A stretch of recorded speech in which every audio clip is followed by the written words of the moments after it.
Welcome to this week's edition of Coach Prep. Coach Don and I are here in the Cherokee Batting Range podcast studio getting ready to record episode number 111. We're going to talk about the end of the season and the debriefing and the meeting you should be having with your team. Before we get into that, let's talk about the Anderson Bat Company.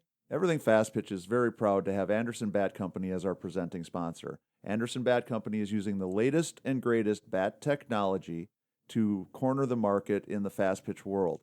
They have the -9 Rocket Tech, the -10 Carbon, and the -11 Carbon Light. Anderson Bat Company is using this technology to put a high-performing bat in the hands of hitters that really know the difference between a good bat and a great bat. We're also working with Anderson to provide a discount for all of our listeners. Go to the Anderson Bat Company website and order your bats. Use the EFP20 discount, which is for everything fast pitch, and you'll get a 20% discount. It's a great way for you to save a little bit of money on a great bat and also help support everything fast pitch at the same time. And please make sure you take advantage of that EFP20 discount. It's a great way for you to save some money and to help everything fast pitch and Coach Prep at the same time. Also go to patreon.com/everythingfastpitch. If you're in a position where you can help support us by becoming a patron, if you see value in what we're doing, we would love for you to come on board. There's 3 different options. They're all explained to you at patreon.com/everythingfastpitch. Coach Don and I really do appreciate our patrons. They are keeping us moving and keeping us growing. And if you are in a position to become one, we would appreciate that as well. So Don, it's the end of the season. We're just wrapped up when, depending upon where you live and what kind of environment you're coaching in. I guess there's different times that we would consider to be the end of the season, but I think when we get there, we should have a list of things that we want to get accomplished. Yeah, no, that's actually kind of a refreshing time because everybody gets to take a breath. We get to step back and rest our bodies and our minds and take a moment to get our legs back under us, right? We're healing from injuries and things like that, but we also need to stay focused on what's down the road. Right.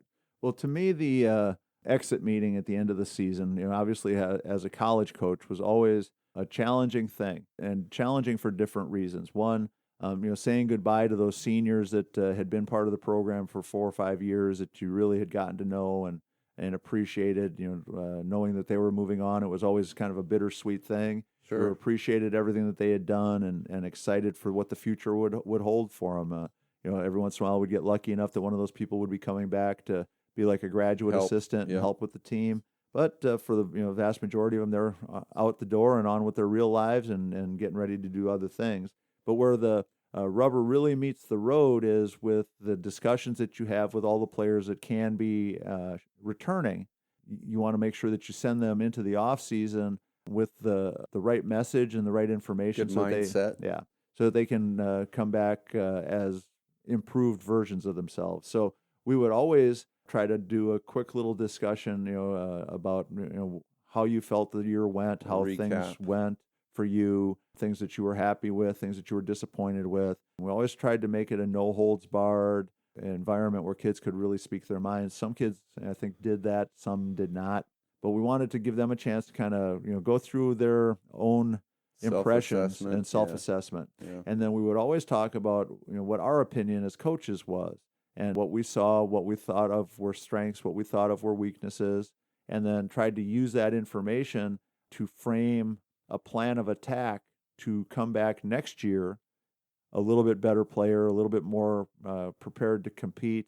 Sometimes it was, a very easy discussion. If it's a sophomore or a junior who played a lot and they're coming back the next year, you would always have a list of things that they could improve upon. Maybe you need to get a little bit stronger, get a little bit faster, work on some consistency in a pitch, work on spin, adding another pitch maybe for a pitcher. But for the kids that had played a lot, it was always a pretty easy discussion because they were excited about what had happened and really looking forward to the future. Now, where it gets really complicated is for the kids that don't play quite so much. And again, Right. The college setting is going to be different. If you're a travel ball coach, you still have some kids that didn't play as much as others, but probably not the same kind of distance that you might have with a college program or a high school program.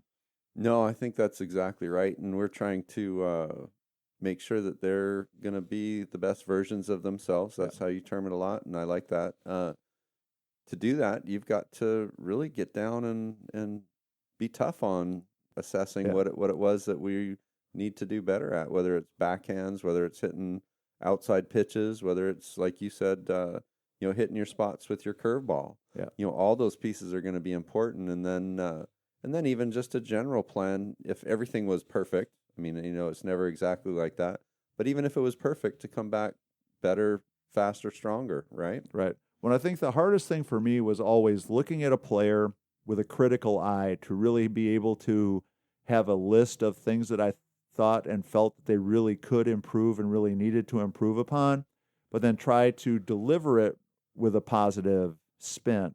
Sure. And I think, unfortunately, where I would get into trouble is I would see things critically, and then I would deliver the message too critically.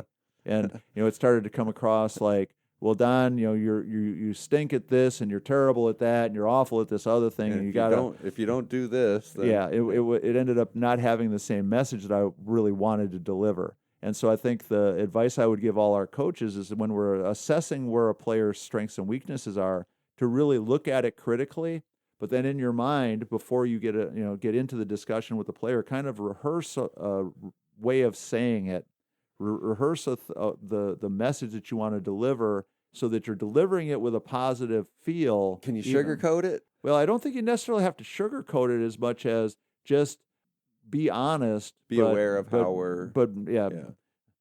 Try to let them walk out of there thinking, well, instead of thinking that you're terrible at something, thinking that there's room for improvement, that there's something that, if you could improve this, you could take your game to a whole nother level. And, of course, in different settings, when kids aren't playing as much as they want to, it's very personal to them, and it's very personal to their family. You have to always kind of keep that in mind, that they're going to react usually emotionally to almost anything you say. And so if it feels negative, if it feels or overwhelming, overly critical, it is going to overwhelm some kids. It's going to feel like an attack that's a personal attack. So the idea is to critically analyze what they're doing as a player, and then as personally and make it encouraging. Encouragingly, that's a good word, as encouragingly as you can, deliver the message on what they need to work on. And I think you have to always have a list of things that will help that happen.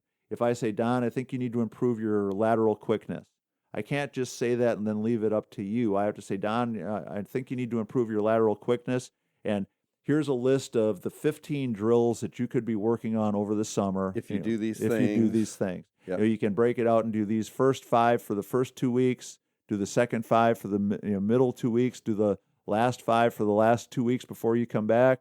You might be on top of the world. Right. And that's going to definitely make a difference. If it's you need to increase your bat speed. Okay, well, here's 15 drills that you can work on. Here's the tools if it's a college setting or a travel ball setting. Here's the equipment that you need to do it. Here's the drills that you can do and how you need to do it. Here's the progression that you need to work through. We have to invest some time and energy in it to make sure that we're arming them with what they need to accomplish what it is that we want them to accomplish. And 5 to 10 miles an hour, you're going to be amazing. Right. Yeah. And because again, if I just say, Don, improve your bat speed, you're going to walk out of there going, well, okay, but what do I do? He's not happy with my bat speed. Right. And instead of leaving you just, well, he's not happy, leave you with a list of, oh, hey, I can work on this stuff. I can do this. This would really make a difference.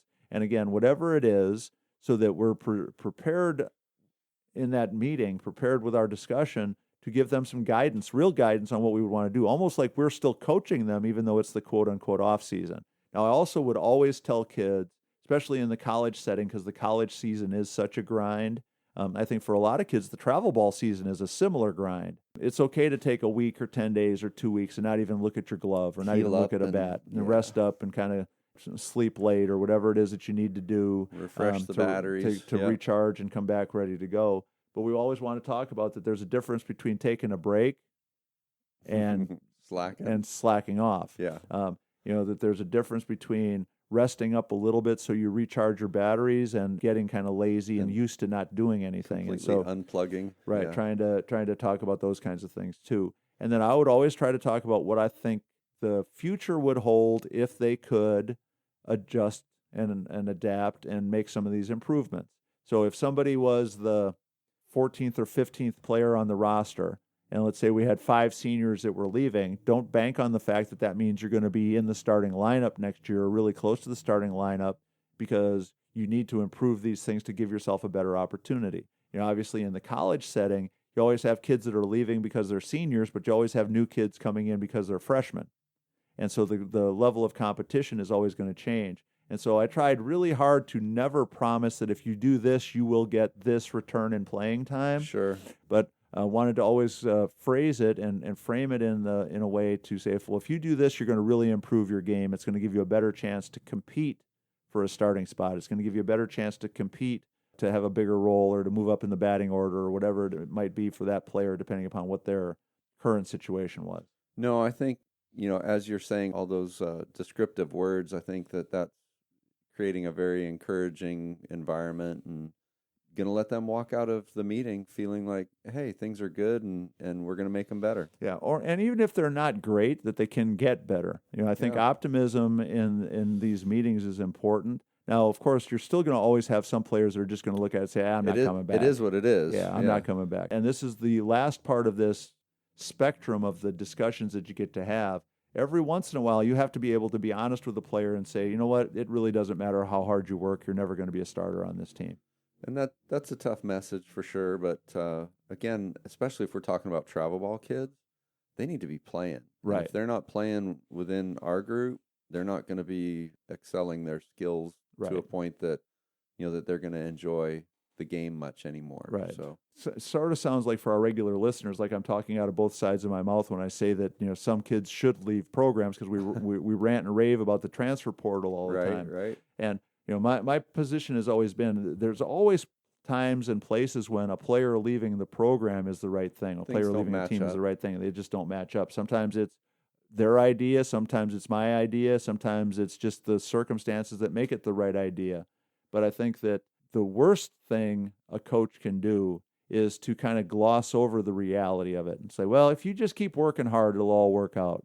If you keep doing what you're doing, you're going to get what you want. And the reason I think that's so harmful is if what a player did this year had them as the 16th, 17th, 18th, 19th best player on your team, and they just keep doing the same things, what's to make us think, what's the reasonable logic that says that they're going to somehow improve their standing next year? Well, 5 kids are graduating, but 5 new kids are coming in, and they're going to be pretty good too. So I think you have to be prepared when you go into this end of the year session, this end of the year meeting, the exit meeting, and say, okay, here's the kids that are in each group.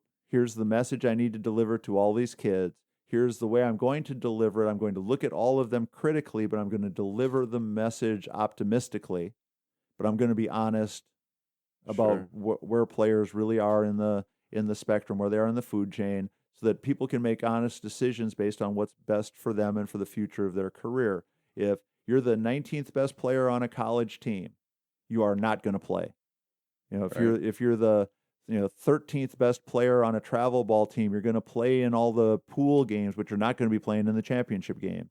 If we know that's the position that we see a player in, if that's what we anticipate their role being, we have to be honest with them. Now, I also would have that discussion with kids probably 3 or 4 times in my career where we sat down and said, well, right now you're the number 4 shortstop. And I can't honestly tell you that there's a pathway for you to get ahead of any of these other kids. And you're probably the 17th best player on the team. So it's not like you're going to be the 4th best shortstop, but be the right fielder or be the left fielder. And had those kids say, but coach, I love it here. I'm just going to stay here. I'm getting a great education. I want to stay here. I love the team. I'm going to stay with it. And then I would always have to have the response that, well, that's great. You're welcome to stay. But the reason I'm being honest with you now is I don't expect us to ever have a problem if you're not playing. Right. I'm being honest with you because if playing is important to you, then we need to find you a new school so that you can get what you're looking for. If being part of this team is more important to you than playing, that's great. And I always have respect for that because I was the kid coming up. I wanted to win more than I cared whether I played or not. Sure. And I would be happy to be the 15th best guy on a team that was winning all the time.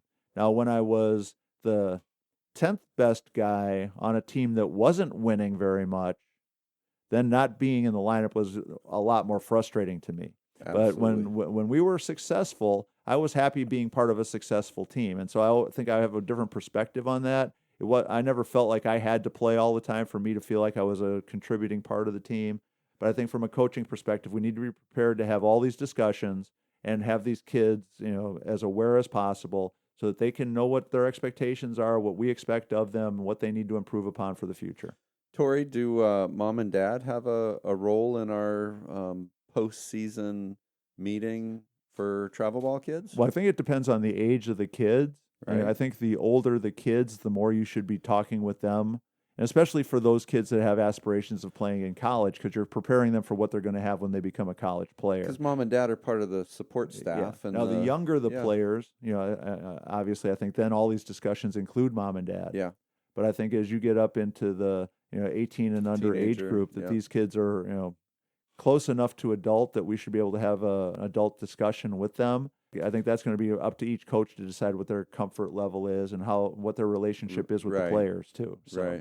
So the end of the season, the debrief, the how you handle it has a lot to say about what you're doing as a coach, what kind of job you did. Be prepared. And what kind of job you're going to do heading into the future. And as Don said, being prepared so that when you have these meetings, they are productive, useful, building blocks for the future and not just complaining sessions. Absolutely. That's awesome. So that's going to wrap up number 111. Please check out our sponsors, Anderson Bat, Patreon.com. Make sure you go to the FastPitchPrep.com website to order your Square Cuts training discs. Check out the blogs, check out the YouTube channel, and make sure that you contact us at everythingfastpitch@gmail.com or fastpitchprep@gmail.com with suggestions, ideas, and Player of the Week nominations. So for Coach Don McKinley, our producer Stan Lewis, this is Coach Tori saying thanks for listening, and we'll talk to you again next week.